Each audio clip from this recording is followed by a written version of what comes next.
Estamos en el corazón de Valencia, en el interior del Mercado Central, con Raquel, una de las responsables de las tiendas Super Gourmet aquí en el Mercado Central.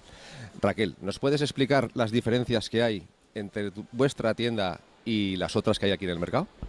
Pues sí, somos una empresa dedicada a la alimentación y productos selectos, todos seleccionados por nosotros, muchos de ellos patentados. Y por ejemplo, en esta tienda podéis encontrar vinos valencianos, los mejores vinos del mundo, rosados, cava, champán, aceites, conservas que no se encuentran en ningún sitio, son todas espectaculares. ¿Cuántas tiendas tenéis aquí en el mercado? Aquí en el Mercado Central tenemos 4 tiendas, una de ellas era esta, tenemos charcutería también, tenemos las primeras marcas de embutido, jamones de calidad, quesos manchegos. También he visto que tenéis turrón, ¿no? ¿Tenéis todo el año turrón o solamente ahora porque es Navidad? No, el turrón es un producto que tenemos mucha demanda y lo tenemos todo el año. De hecho,